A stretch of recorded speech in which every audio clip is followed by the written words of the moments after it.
track bar wedge and air pressure adjustment, Matt. The dominant car much of the day, the 33 of Clint Boyer. He has faded now back to the 7th position, losing 6 to Casey Kane. The car is loose, and Ralph, it is just getting looser and looser as every lap goes by.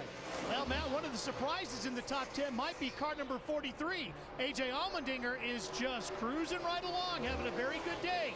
You might remember we talked about him having a stomach ailment at the beginning of the day. They had food ready for him. If the stomach gets empty, that's when he has a problem.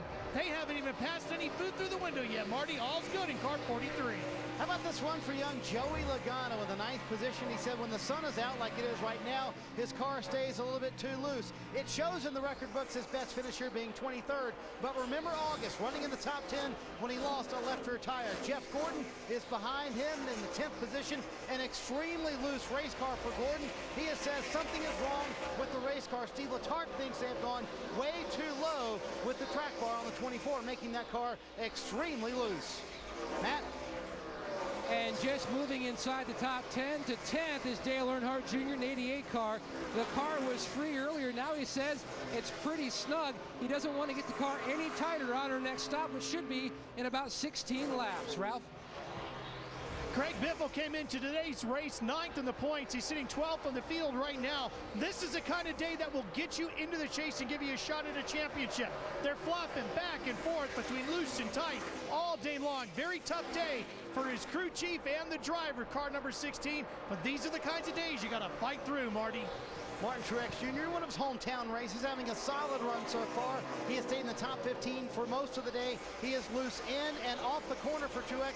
Last time they made a track bar and a wedge adjustment, trying to tighten that race car up just a little bit, Phil. Marty, Juan Montoya got the break he needed. He got that caution flag. He came within 10 seconds of getting lapped after having that speeding penalty. Right now his car is loose in and he needs some forward bite. The 77 car right now, Sam Hornish Jr.'s had his highest position of the race. Actually just lost that 15th spot to Tony Stewart. Sam Hornish right now is loose in, tight in the center, and loose up off the corner, Larry. Yeah, the car I've been watching, we talked about this car in the countdown to the green. Tony Stewart in that 14 car, the defending champion of this race. He qualified 6th, but he has not even been a factor. Right now, he's sitting back there in the 15th position, almost 19 seconds behind leader Denny Hamlin. Guys, as I said, I thought this was going to be a good measuring stick where Tony Stewart and that 14 team is. I think they've got work to do, even if they want to make the chase in 2010. Larry, it's not normal that a two-time champion has to work as hard as Tony Stewart does to stay in the top 15, but he's doing it again today. 3 of Denny Hamlin's 11 career wins here at Pocono. He's doing it again today. 500 presented by Target on TNT, brought to you by the new Gillette Fusion ProGlide. Turn shaving into gliding and skeptics into believers. The Gillette Young Guns looking good today. Denny Hamlin, one of those. He leads this race with 75 laps to go. We were scheduled to start shortly after 1 p.m. today. At that time, the temperature 76 degrees. A thunderstorm moved through, pushing this race back nearly 2 hours. 69 at the original green flag, and now, as you saw, 67 degrees. Partly cloudy skies. Probably the most perfect conditions for a race car driver. Never would have believed it would be this situation 4 hours ago. It's gorgeous. Here's Kevin Harvick, your point leader.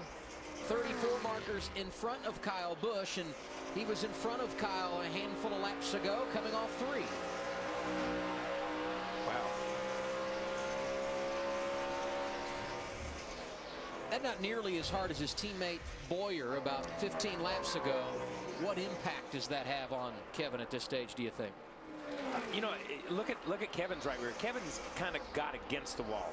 You know, I think sometimes we talk about it and we say, okay, he got into the wall. And a lot of these guys are coming off there and slapping it or getting against it. And I think Kevin kind of got against it. Boyer got the wall. He hit the wall. I mean, it all but looks like it rolled the fender in. When they do that, when Boyer has the next pit stop, they're going to have to fix that. They're going to have to look at it, because when the tire pressure is really down and that sidewall flexes, that fender is going to be close enough that they got to fix it. You see the right side of his car. You know, it's really not rolled in. It's more of the scrape that we saw on the Montoya or a couple of the other ones that just kind of got into it. And he got into it pretty flush. Do you feel that less, Wally, when you're running second as opposed to when you're running 23rd? What's that? When you hit the wall, is it not? Oh, no, you feel it more when you're running second than you do when you're 23rd, because you've got a good race car. And, you know, Kevin's car seems like it's fairly decent. Earlier, he was losing a lot of time there in the tunnel turn, but it seems like the car's fairly neutral right there. It's kind of, as the tires got older, it may not feel any better, but he's not losing the amount of time over the tunnel to the competition. Yeah. At least he's maintaining what he had before. Lap 98, the last time the leaders were on pit road. They'll be in under green momentarily. Denny Hamlin, Kevin Harvick, Kyle Busch, Jeff Burton, Jimmy Johnson, the top 5. Harvick says his car much freer this run than the previous run. Gil Martin going to go in a little bit different direction. Air pressure change big time for Harvick in the 29. In the 88, Dale Jr.'s in. All the way towards the head end of pit road. He said it's just way too loose, especially off turn 3. They do air pressure and track bar adjustment. Very good at the beginning of the run, trying to make it better at the end of the run, Matt. And the stop continues on the 88 of Dale Jr. Chassis adjustment already completed for Jr. And he's away.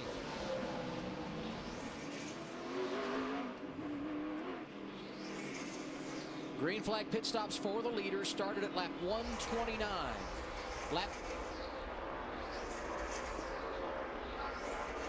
Matt Kenseth then in front of Ralph. Pit stop on the 17 going on. They're working on 4 tires and fuel for Matt Kenseth. He is away. David Reagan now diving down pit road. Marty.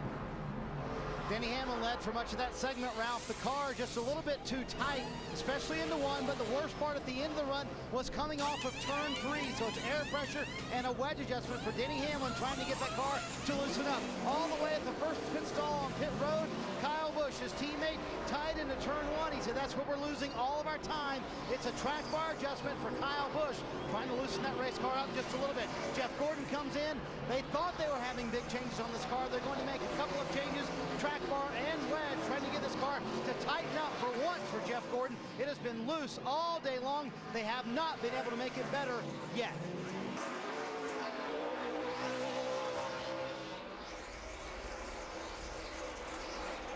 Nine lead changes today among 5 different drivers. Denny Hamlin was the leader when this cycle of stops began. And it appeared for service. Hamlin never lost the lead. He continues out front.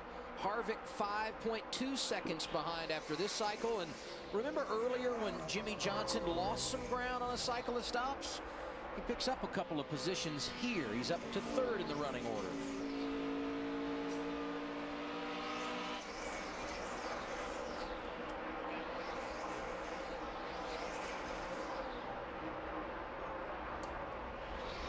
Clint Boyer led a number of laps early in this race, but scary moment under green when he pitted here.